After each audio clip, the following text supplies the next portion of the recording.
etimologi, hadis merupakan bentuk masdar, yaitu komunikasi, cerita, percakapan, baik dalam konteks agama maupun duniawi.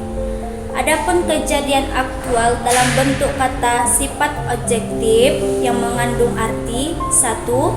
Al-jadid, sesuatu yang baru.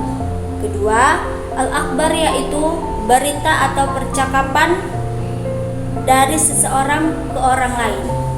Yang ketiga, al-qarin, yaitu sesuatu yang dekat. Pun menurut M.M. Azmi, penggunaan hadis dari kata sudut kebahasaan dalam Al-Quran antara lain: 1. Komunikasi religius, pesan Al-Quran sebagaimana terdapat dalam Quran Surah Az-Zumar ayat 23. Kedua, cerita dunia atau kejadian alam umumnya sebagaimana terdapat dalam Surah Al-A'nam ayat 68. Yang ketiga, cerita sejarah sebagaimana dapat dalam Quran Surah At-Toha ayat 9. Dan keempat, rahasia percakapan yang masih hangat sebagaimana terdapat dalam Quran Surah At-Tarim ayat 3. Secara terminologi, ahli fikih berbeda dalam memberikan pengertian hadis ini. Di kalangan ahli hadis itu tersendiri ada beberapa definisi yang berbeda, yaitu segala perkataan Nabi Muhammad SAW, perbuatan, hal ihwalnya. 2. Sunnah.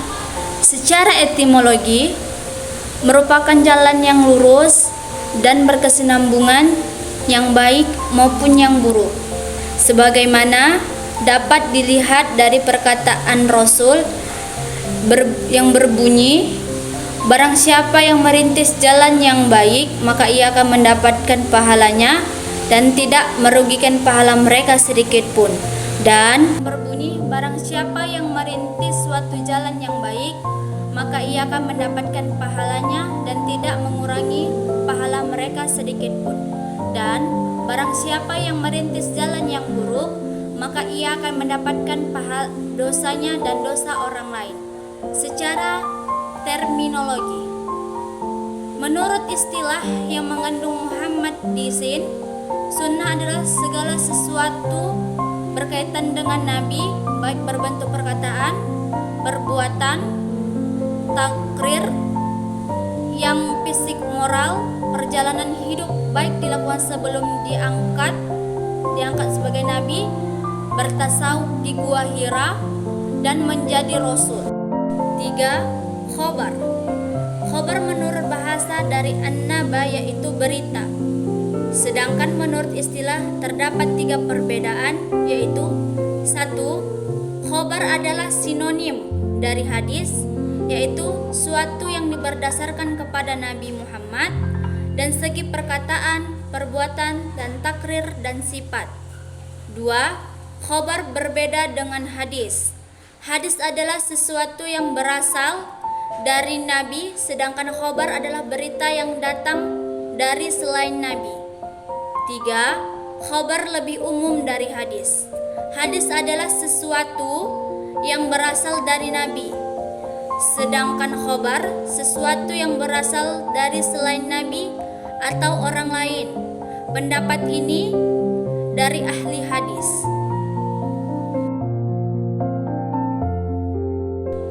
4. Azhar.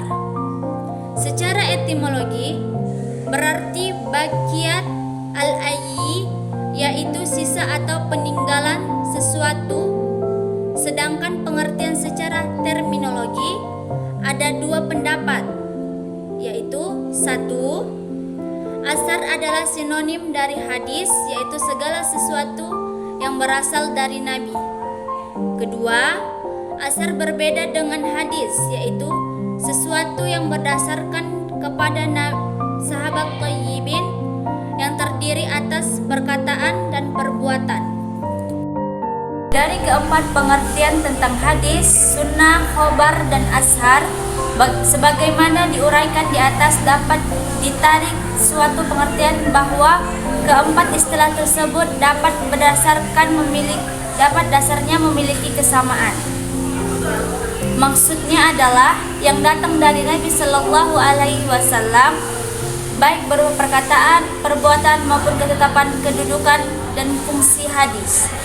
Kedudukan dan fungsi hadis dari segi keberadaannya sebagai wahyu dari sumber syariah yang wajib diamalkan isinya.